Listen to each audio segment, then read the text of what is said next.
Good morning and welcome to Good Morning Anambra Friday episode. Today is the 19th day of September 2025 and we're so delighted to be counted amongst the living. Thank you so much for being there. My name is Nonya Mokoye and welcome to Good Morning Anambra show today. Good morning. My name is Ajuluchuku Okabwe. All right, today we have, it's time for our discussion segment, and of course, today happens to be World Peace Day. And if you are practical about it, you see that peace happens to be a very expensive commodity in our world of today. And so no wonder the United Nations have a particular day to celebrate Global Peace Day. And of course, the year's theme is Act Now for a Peaceful World. And we are here to talk about building bridges of unity in times of conflict. Building bridges of unity in times of conflict. Let's see what it means to have peace, whether we have peace in our world, what we need to do to have peace, and the importance of peace in our lives. We've been joined in the studio this morning by Director, Institute for Peace and Development Studies, Nnamdi Azikiwe University, and member, Anambra State Peace and Mediation Working Committee of Impact Development Initiative, KDI. He is Professor Jaja Nwanebu. Professor Nwanebu, we welcome you to the live studios of Good Morning Anambra show today.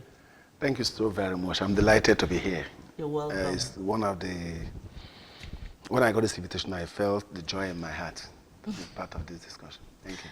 All right, Prof, let's begin by trying to,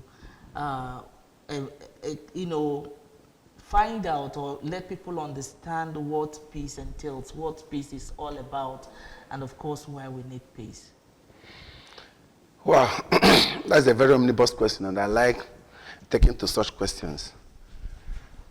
Let me start by saying that peace is, in our normal understanding, not absence of conflict, not absence of war, but presence of innermost building of tranquility, presence of justice, presence of understanding, presence of acknowledgement of the right of the other person to exist, and therefore a transmission of one's life from the position of dominance and existence alone to the position of understanding the value of convivial existence.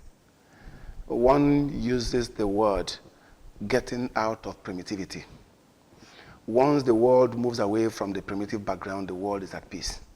And when I say primitivity, I mean the world where the next person feels that the other person by the side does not exist. That is what we call peace. Peace is the act of existence, which makes one to have one to be in concert with one's existence. You know, one can be at war with himself. Mm-hmm. Being in concert with existence, being in concert with existence with others, and be in concert with existence within the human society in a way and manner that makes everyone in the society to exist equal in thoughts, equal in mind, equal in action. Peace does not mean equality. Peace means equity. And I want us to misunderstand ourselves. When I say equal, I do not mean that, of course, even God in creation created inequality. But once there is equality in inequality, there is peace. All right, I would want us to do some comparison now. You know, the world we have found ourselves in today compared to what was obtainable in the 70s, 80s. You know, do you think the peace we experienced then is anything to be compared with what we have now on ground, practically speaking? Okay. Practically, I think the world was or let me say our society existed in a better peaceful environment then than now. And the indices are easily measurable. the level of human satisfaction in his life makes peace obtainable in that period, at that period, than what we have now. At those days, I will use let me use my community as an example. I'm from Anambra. Okay. And, you know, we lived in a society where a family of 5 believes that what they will do for this year is everybody to go farming or go working or go doing business so as to raise enough money to marry for the first son. After the first son's marriage, the second son, the third son. So the last person who may be raising the bulk of the fund was not under any pressure that the money he's generating is being used to build his younger ones. Secondly, if we move beyond the immediate family activity, you will also see that it was at those days that human beings go all out to go pick another person's child, take him into the business, and the person goes in there and he relaxes and tries to build his or God's business so as to learn how to build his own business. The pressure was not so much. If you take away the pressure, peace returns. Even you as a person, anytime you're under any manner of pressure, you will notice that your blood pressure will be pumping. If you are off pressure as an individual, there are tendencies that you will be at peace with yourself. And remember, the first peace you need to encounter is the innermost peace, the peace with yourself. If you drink a cup of gari, you go to bed. That means if you don't have peace within you, you can't give peace. You can't give what you don't have now. You radiate from within what you have to the external. That's why you keep asking, why are these persons fighting all times? Go into them and see why they are fighting. By the time you're able to establish peace within you, there are lots of things that will happen in your environment. You close your eyes and say, look, peace makes you, a peaceful mind gives a benefit of doubt. Why I would believe that the next person out there is not out there to insult me is because I feel that he ought not to insult me, and he shouldn't insult me because he doesn't have in mind to insult me. He might have used the word that are not good. All I'll do is, this word is not good. Which means if I believe that he need to learn how to use a better word, then I'll be at peace with him. But the moment you are, and how do you begin to do this? There's a combustive thing from within you. The violence, the conflict, and the peace, they are all embedded in human. And it's the response that you give to another person's action, that is the reaction that comes from you, is usually a manifestation of the innermost self, which is the peace within you.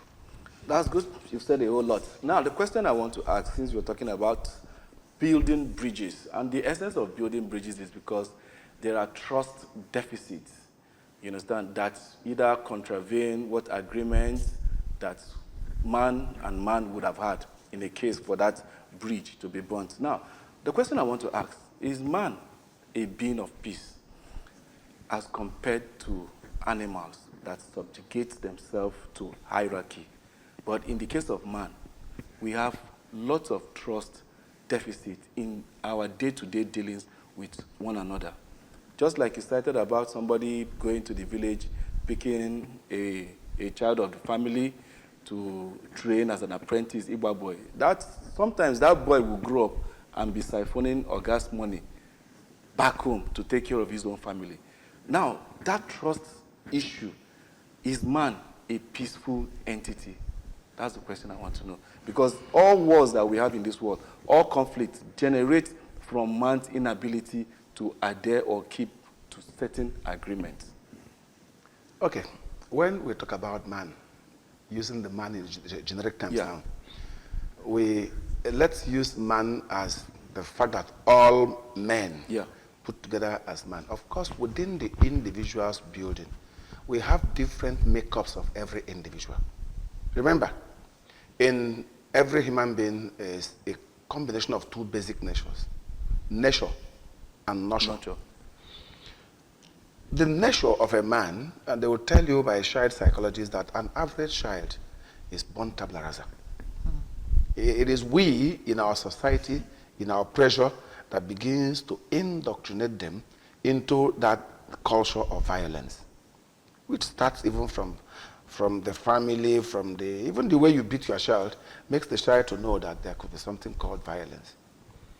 Naturally also, there are some instincts in human beings, and that's why somebody is hotter than the other. That's why somebody talks more. That's why somebody is. there is something that is in person which can be suppressed by nurture, but which is natural. You know what we call in the modern world, follow come. So everyone does not have the same character and attitude of peace together. We have graduated positions of who takes this based on what the background the person is coming from is. If the person is coming from the background of natural, peaceful environment, there are tendencies that the person will be more peaceful than the other. If he's coming from the environment that is naturally, orientationally peaceful environment, there are tendencies that even the violence in him by nature can be mitigated by nature. I'll take it from that point. And then I'll come into the issue of the failure of man to keep agreement. The failure of man to keep agreement obviously has been there. But you know, it wasn't a very widespread thing. And let me go back to this Iba boy issue now. If Iba boy was just such a very bad thing from the day one, it couldn't have thrived. It began having problem when the issue of trust started coming in. And what pulled in this trust was when the human members of the Igbo society began to undergo some kind of, inadvertently, to undergo some kind of pressure arising from the losses that was generated with the developing hardship in the economy. In the olden days, my brother, if I go out and pick kobo on the ground, I dare not take it home. A boy in Agba boy dare not take his or gas money home. When the parents began to accept the children coming back home with ego agava to build houses, was when the days, what we call the days of the locust, when the escalation started coming. And what led to this escalation? Look at the history. Immediately after the war in 1970, between 1970 and 1975, there was a different settings and kinds of attitude that was built around the Igbo culture as it was different from what was existing before the war. Before the war, the pattern of activities was more of Ibambo. And the Ibambo and the Ibaboy are working hand in hand. People all of a sudden lost a whole lot of things. We expected in the other world that the government would probably have taken some steps to see how they can deal with the issue of rehabilitation, starting from the point of psychological rehabilitation, physical-economic rehabilitation, and then social rehabilitation. When the state failed to do this, the individuals began living in the state of nation.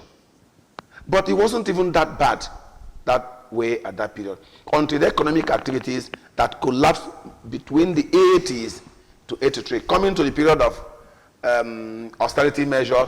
This was in response to the global economic collapse and in response to what actually happened in the Nigerian society on a specific note.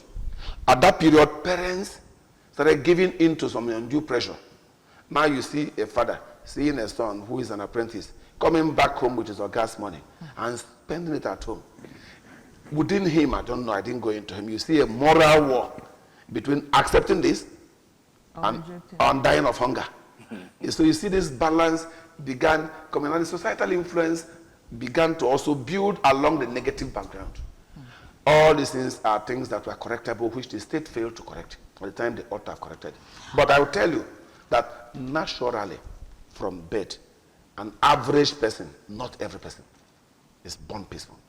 All right, you know, part of what you've just said, I think corroborates with what the United Nations Secretary General Antonio Guterres said, that around the world, lives are being ripped apart, childhoods extinguished, and basic human dignity discarded amidst the cruelty and degradations of war.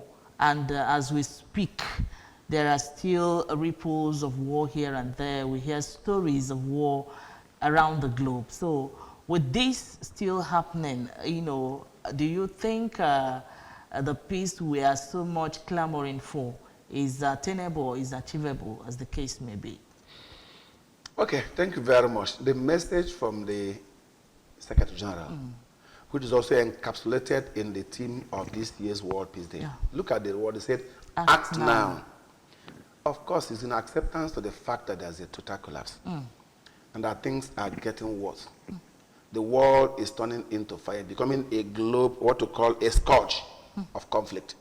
And the question, the injunction is, act now. Act now means if we don't act, there are tendencies that will deteriorate beyond this abysmal level where we are. Yes, it is achievable. It's achievable if we as individuals, if all of us buys into this message, and as persons, as people, as clusters and groups, and as states, begins to feel that it's important for us to think peace. We are acting. How do you act? You act by taking a step into dealing with the individual's pressure so as to pull him out of those things that make him conflictual. You are acting. You can act by making interventions on state programs and projects. We are acting.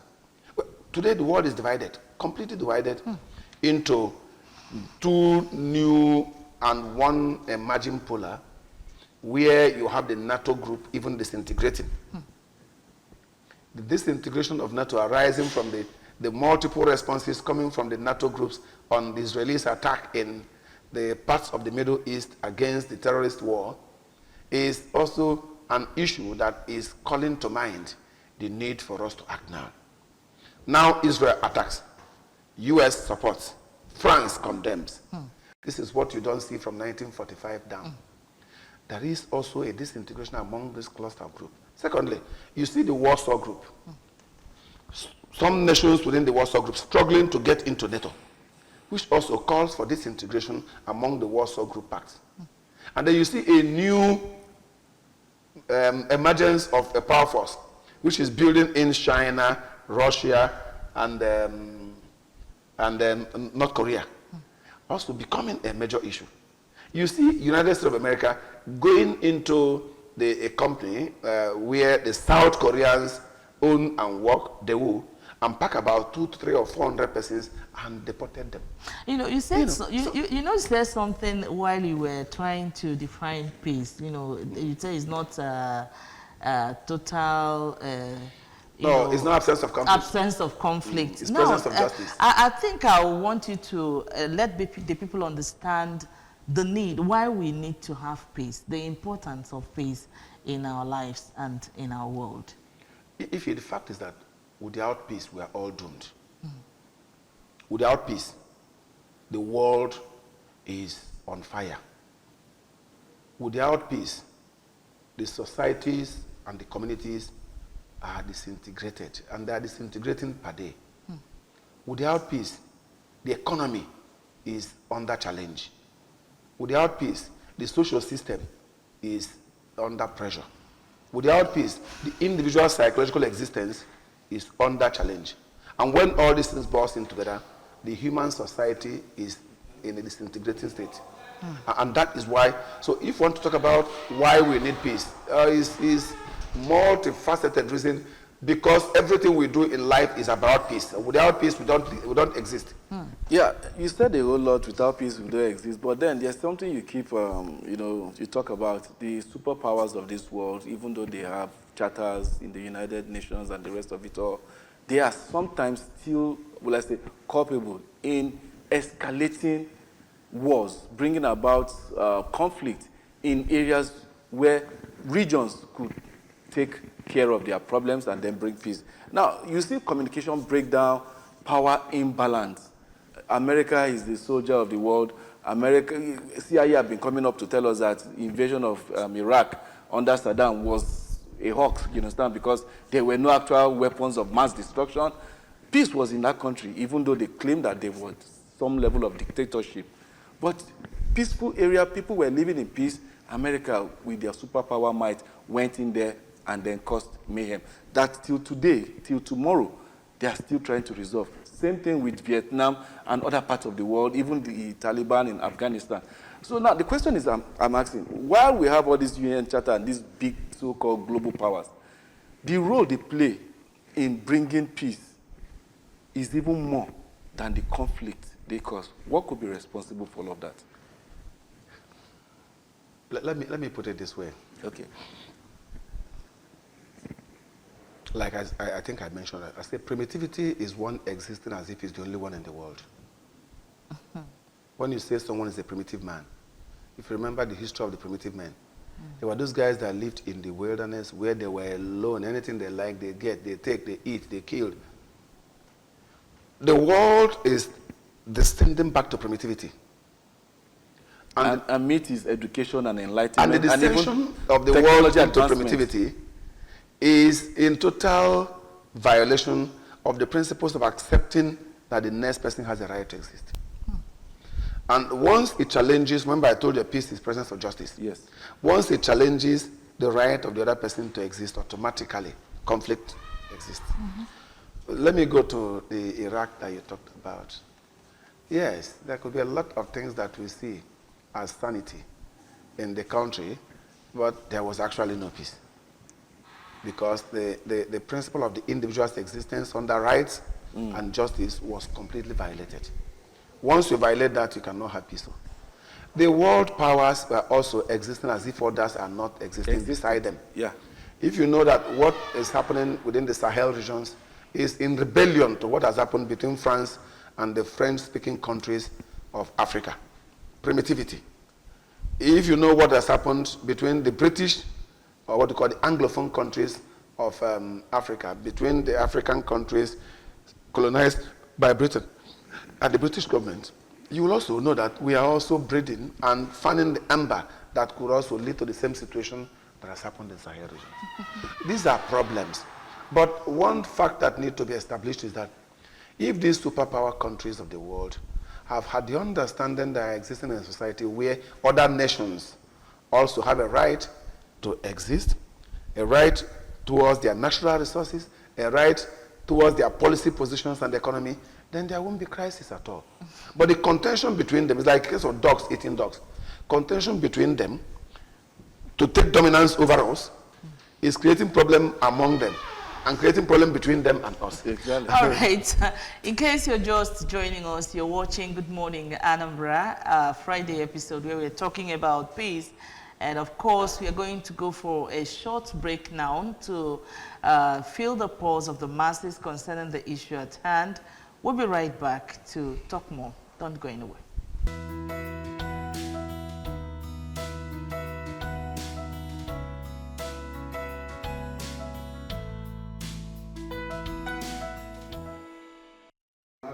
From that break, let us be, we are being joined this morning by Bishop Dr. Festus Ozioma Ozoemena, International Coordinator, United Nations Peace and Positive Living Awareness Center, UN PEPULAC.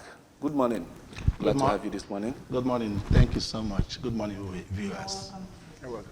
Thank you. Yeah, we are talking about building bridges in unity in times of conflict in commemoration of the 2025 World Peace Day, with this year's theme being Act Now for a Peaceful World. Yeah, we really need to make this earth, this world we live in, to be as peaceful as positive, be it in terms of,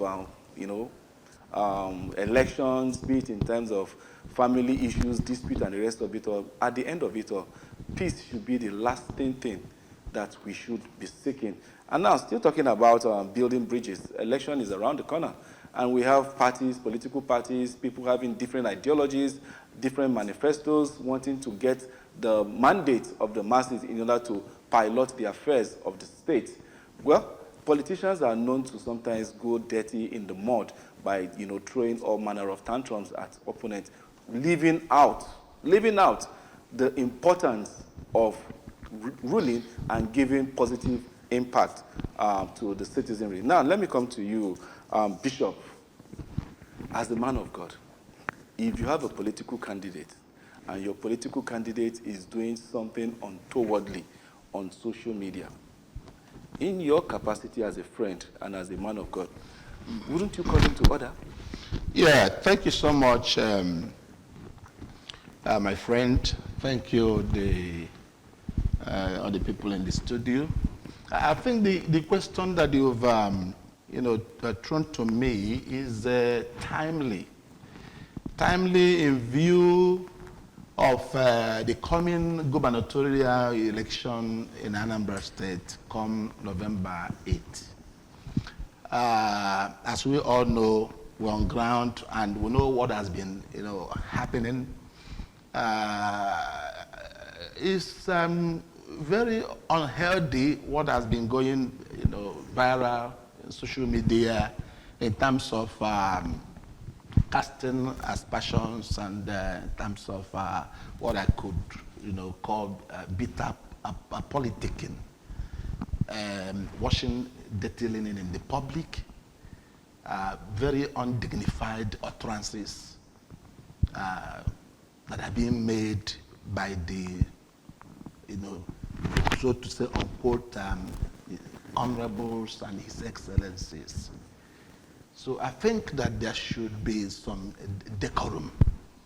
I think that human dignity should be respected, and whatever thing that we want to say, whatever thing that we want to carry out, there must be a kind of the understanding that November 8th will come and will go, and will remain Anambrarians, and will remain brothers and sisters. Word is so powerful that when it's spoken out, very difficult to retrieve. And that's why people should filter what they say in the interest of peace. So I want to condemn, in entirety, some of the utterances that we have witnessed in recent time here in Anambra State amongst the political class, calling themselves by names and this and that, taking it even to the family, taking it to home, taking it to this and that. It's uncalled for. We're brothers and sisters. I want to encourage politics of ideology.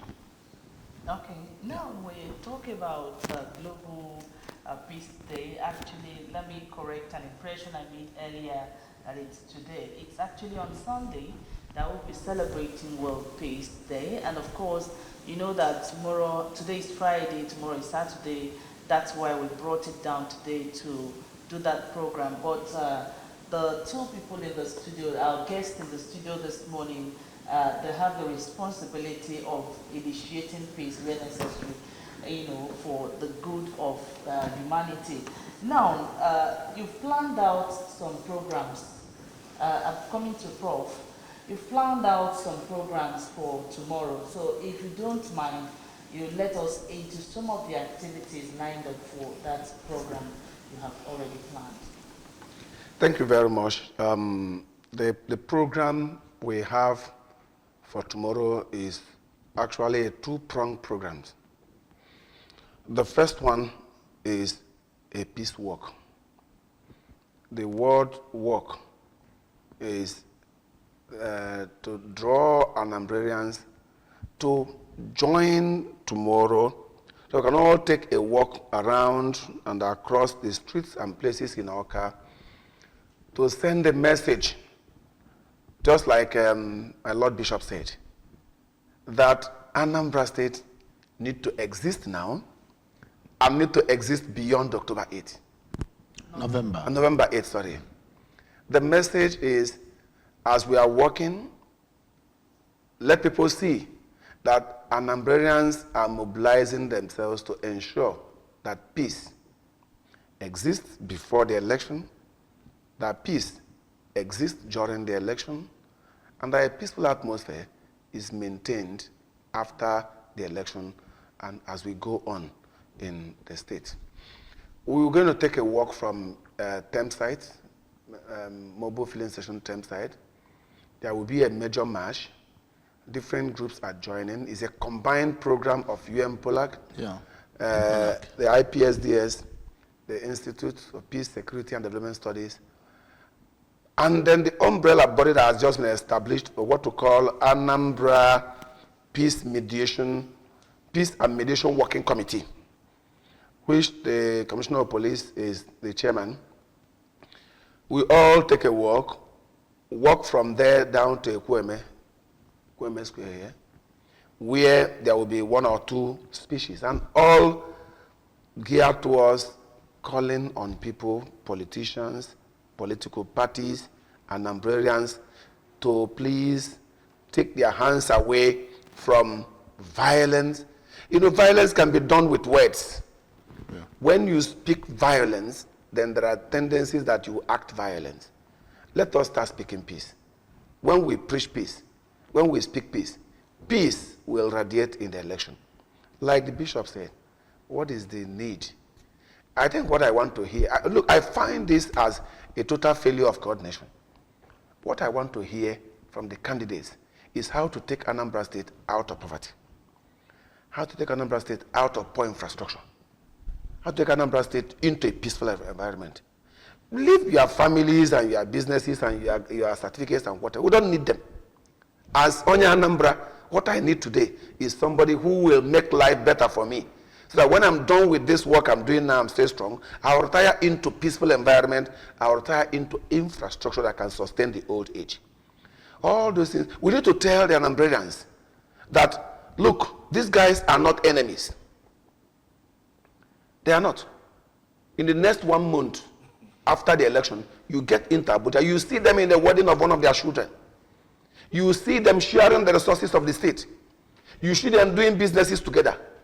And between you and me, brothers and sisters, you see them moving from one party to the other to join themselves and become partners. And who is the loser? You and I. That is the message we are taking to the street tomorrow. Anambrarians, open your eyes. Please preach peace, work peace. Let those guys that are trying to create violence know that we are a peaceful people and that Anambra must exist. Then after the program, in the midday, the Polak will have a major event. Yeah.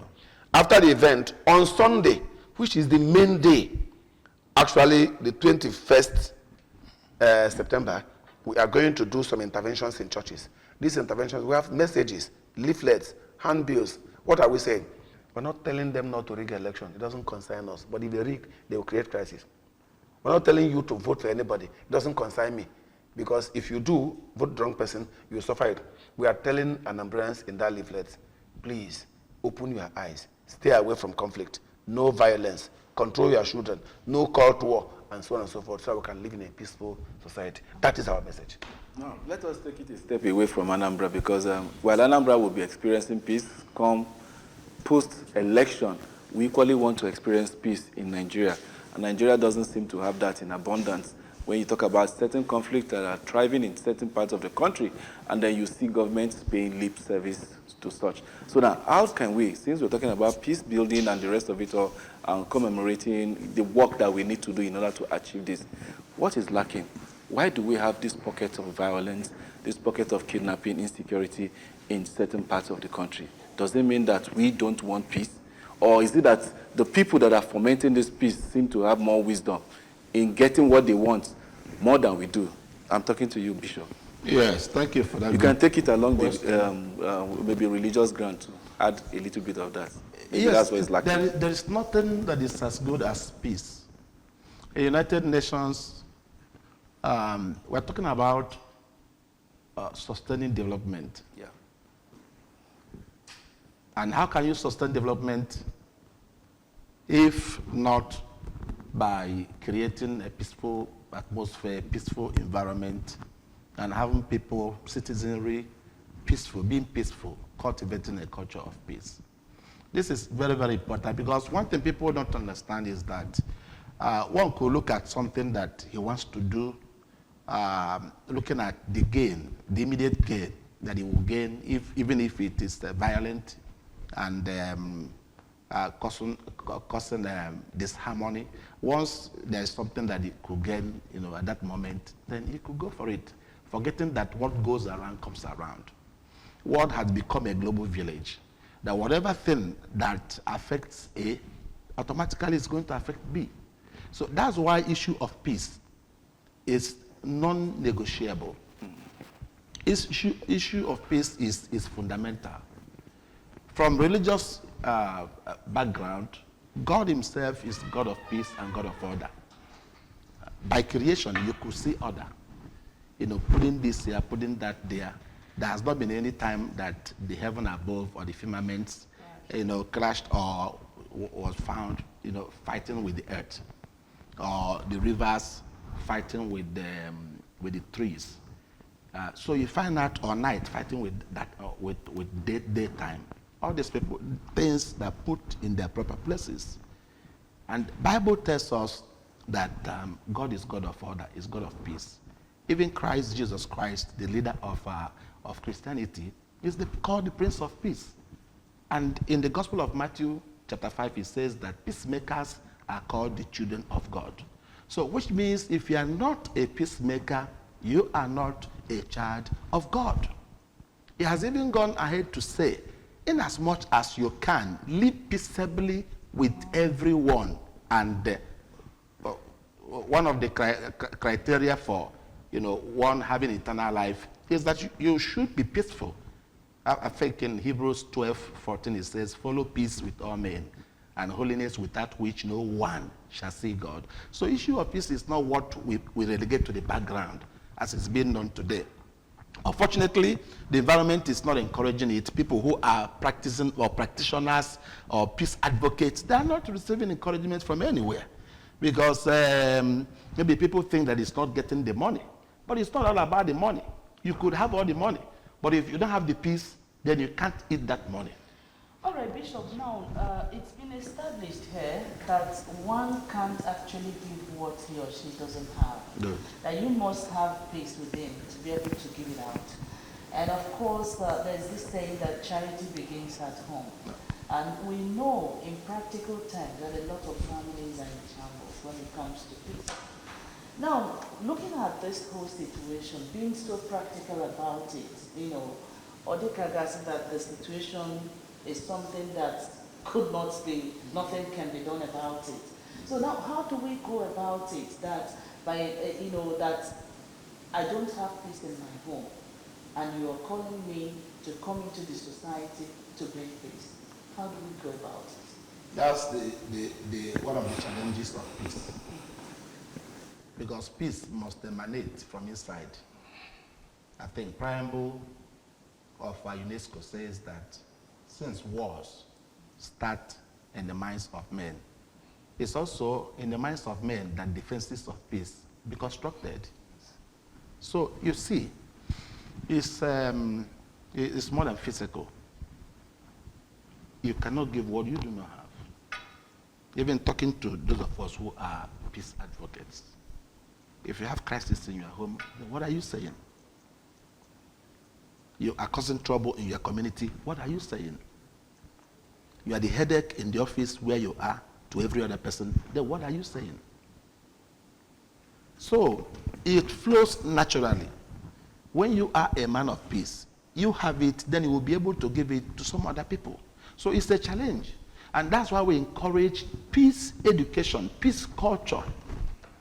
And good thing, Prof is here. Prof heads peace and security studies of Anambra University at this time. You understand what I'm saying? There is need for attention to be given to this thing that we are saying about peace. People have to be taught. There should be a kind of inculturation or a way of intentional way of inculcating peace in people, indoctrinating peace by education. What do you say? Peace education. That people who are so oriented, people who are so disposed, people of peace, peace ambassadors, peace advocates, then they're given space, even in the government, even in the communities, in every sphere of our social life, to be able to come in to intentionally talk about peace, carry out engagements in communities, in government parastatals, among our security agents. Because you see people, somebody is carrying gun at the spark of just extent of word. He wants to, to shoot. And before you know it, we hear about accidental discharge because this person could not control temperament. He's hot-tempered. So, but by taking it, peace education, culture of peace education, peace building activities, engagement, and all this, you see that we'll be able to change people. And when people are changed, then they will become disposed for peaceful living. And then we'll be able to get what we're looking for. So it's a challenge. Many homes are in shambles. Many communities fighting war here and there. How do we? Then we have to go back to the drawing board, give attention to peace education, peace building activities, peace engagement, support it, encourage it, and before you know it, we'll make reasonable progress. Okay, Professor Jaja, let me throw this question to you. Nigeria is ranked one of the most religious nations in the world, both Christian, Islam, and traditional religion. And we know that most religion preaches peace. And then you begin to find these issues of conflicts and what have you. Does it mean that the parental upbringing, the religious houses, and then the society, talking about universities, are not doing enough? What can we do? Because peace has nothing to do with illiteracy. It has nothing to do with your level of education. What can we begin to do in order to make this, pronouncement or this nomenclature of Nigeria being religious to translate into a peaceful haven where business and human beings can thrive? Okay. You know that one of the things that affects some of these religious preachings trickling down to our society is the understanding of the real journey of peace. Like Bishop said, if you preach peace and the infrastructure of peace is not in place, you will not practice peace. What are the infrastructure? Beautiful. First of all, the environment has to radiate the structure of peace. And first, what creates conflict? What creates conflicts are fundamentally circles around what we call human security challenges. And these human security challenges are issues that are within the domain of governance. Somebody who is hungry, they tell you, a hungry man is an angry man. Somebody who is not able to actualize himself is a frustrated man. A frustrated man is an angry man. Somebody who lives in an environment where there is no safety at all is challenged at all material times to provide defense for himself and therefore doesn't trust even himself. And in such level of situation, that person cannot be peaceful. The infrastructure of peace is built when the environment, through the policy interventions of the state, when I say the state now, I don't mean Anambra state. I mean the government, the institution, the structures, and the people supports peaceful existence. If it is not there, it becomes a problem. In Nigerian state, it is not there. And that is why the conflict here is exacerbating. But then there's a hope, like Bishop also said. We need beyond religious education. Now we need peace education. Peace education is that which tells you that, oh yeah, you are hungry. But let me tell you, if you are able to, even in your hunger, tell your child to live this kind of life, it is better and safer. Because if you don't do this, that same son you are sending to go and make you survive as a young person will become a bigger person in the next 5-15 years. And if he's not able to make a breakout, he will cut off your neck. We have established in Anambra Square University an institute that is designated to teaching peace, to building security, because we believe that once peace and security exist, development will ultimately exist. The question is, how many of us are taking the advantage? I just came back from Ibadan, and in the report of the IPSS at Ibadan, they have trained over 1,000 peace scholars in Oyo State alone. I am not saying that when you train all these persons, the world will become peaceful immediately, but at least it trickles down. If you have more persons that have the good knowledge and the base knowledge of peace and peace practice, that means you are throwing into the world an army of peace practitioners. There are tendencies that it will pass through a lot of nooks and crannies of the society and begins to radiate into something. Secondly, on the aspect of security, peace cannot thrive under the situation of insecurity. They work together. And we exist in an environment and society where human beings are insecure, both physically insecure, psychologically insecure, financially insecure. And how do we begin to build our society towards a more secure society so as to achieve peace? These are part of the things we teach in the institute. And this is a graduate training program where one has also been provided with an opportunity to be in your office, in your laboratory, in your shop. And if you're not able to come to school, you can join the program online. Yet, people sit down at home and believe that they know it all out. You don't. And I don't know what best to say about this than to say, my brother, that religion is good. It is preaching peace. If the infrastructure of peace does not support it, from the churches and mosques, when we preach peace, we come out to the very hostile society. The whole preaching drops out there, just like those plantings that are done on the rocky soil. It cannot fruit. But if we preach them and we provide the infrastructure of peace, it will fester, it will fruit, and the peaceful society will be.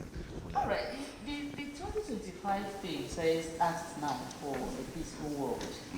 And I know that you guys have been active, you know, and United Nations have been active since 1981 when they started or they established the World Peace Day. And up till now, they are still telling us to act now. So what does it really mean? Because we've talked a lot here, what should be done, how to go about it to entrench peace in our society. Now, what more? Or do you think enough is not being done to entrench peace? If it's not, let us know. Is there any other strategy to adopt to see that peace is entrenched in our homes, in our communities, in our state or nation? Yeah, the theme for this year's World Peace Day celebration or International Day of Peace, Act Now for a Peaceful World, is sending a signal that there is danger if matters and issues of peace are not taken seriously. Yes, why acting now? It suggests and implies urgency, that the issue of peace requires urgency and everybody's participation. Because the truth about the matter is that we are living in a troubled world. The world is so turbulent, even today. We're not talking about, you know, the international crisis of the Ukraine, Russia, then the Palestinians and the Israeli, and even in Africa here, Sudan. Some of these countries, they are going through terrible, you know, times and experiences. A lot of people have not tested what it means to be in a home. Some children that were born in IDP camps, they have not tested anything home, you know, home life, family life, or something like that. They are born just like in a jungle, and they are growing. You know, they are even here in Nigeria. There are many states in this country where people are living in IDP camps. Yes, they are living, and it's like we don't know what is happening. But that is the truth about it. That's the picture. Very, very unfortunate. So that's why we must act now. Somebody may say, oh, it's happening in Benue State, that's where it's happening. Oh, in Maiduguri, oh, in this thing. Your place or your state or your community could be the next place. We've had issues of, you know, killings in the Enugu State, killings. Some of these neighboring, you know, states in the southeast, people will sleep, and before they could wake up, they will be, you know, attacked and people shot to death, and houses burnt and the rest of it. So it's not a good signal. So that's why, in the wisdom of United Nations, they've come up with the theme for this year's celebration, Act Now for a Peaceful World. So, all right, yeah. Well, let's take a break now. We'll be coming back after this time out to continue and then look for lasting resolution where we can have peace in this world and then make it peaceful.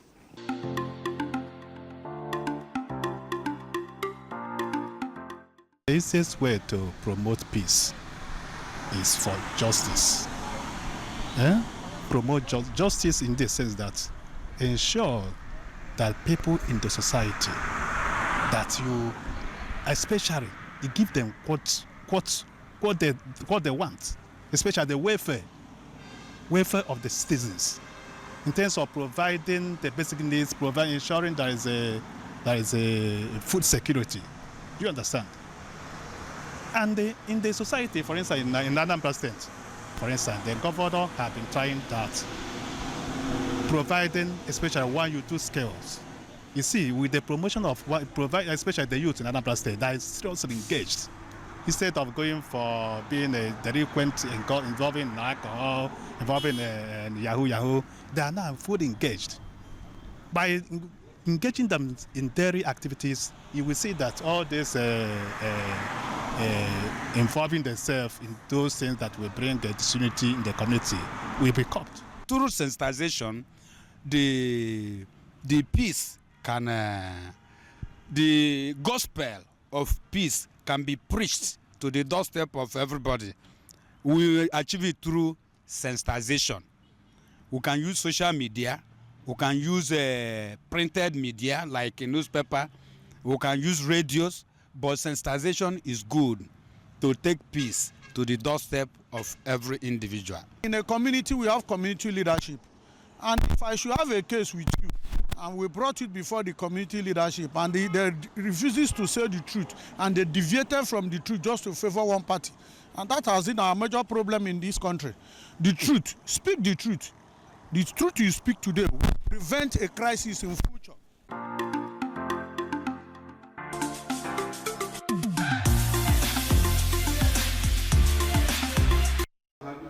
We've heard it from our street parliamentarians talking on the need for peace to thrive at homes and in the society at large.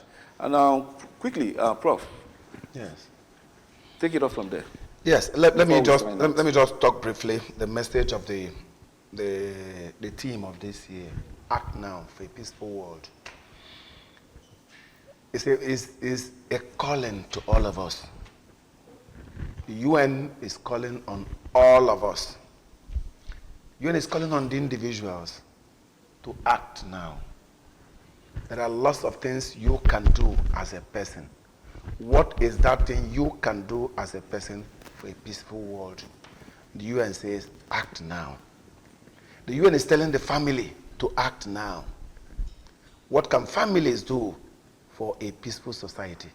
A peaceful individual members of the family, a peaceful family, and a peaceful society. Act now. The UN is telling the society, is telling the state, through the policies of the state, through the infrastructure of government, through the periphery, where you are, what you do, the position you occupy. Are you a journalist? Are you a teacher? Are you a trader?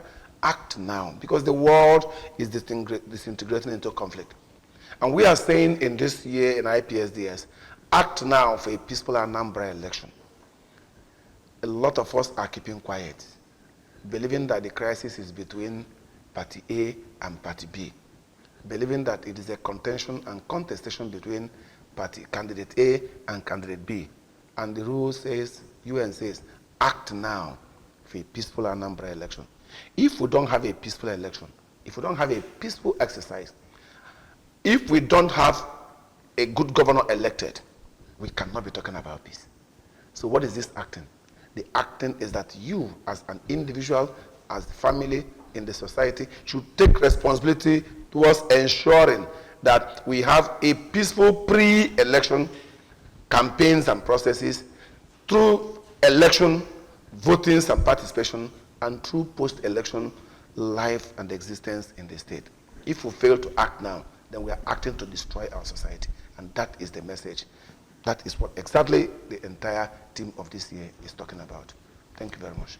All right, we'd like to thank you so much for being here for the program on Good Morning Anambra show. I think Bishop has one thing to say before we wrap up the show. Yes, I just want to let us know that we're already acting. Today from 2 o'clock at Hilton Leisure, we're having Peace Advocates Convention. Peace advocates are coming from all over Nigeria.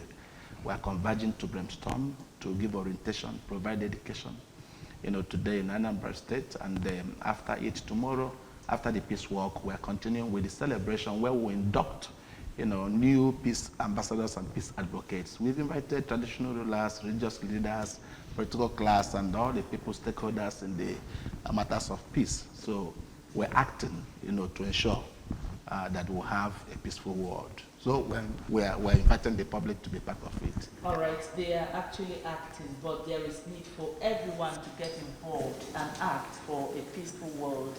That's what we are leaving with you this morning on Good Morning Anambra show, where we talked about building bridges of unity in times of conflict. It's been great having Professor Wanibu in the studio, Director, Institute for Peace and Development Studies, Anambra University, Oka, and also Bishop Dr. Festus Ozioma Ozemena, International Coordinator, United Nations Peace and Positive Living Awareness. Thank you so much, gentlemen, for being here. Thank you. Thank you very much. Thank you. All right, we appreciate it. And that's just about it on this show for now. We have more coming up on Good Morning Anambra. Yeah, and at 10 o'clock we shall be bringing to you Akukuwa. And at 10:30 will be time for Sports Splash. Don't go anywhere. Thank you for being here.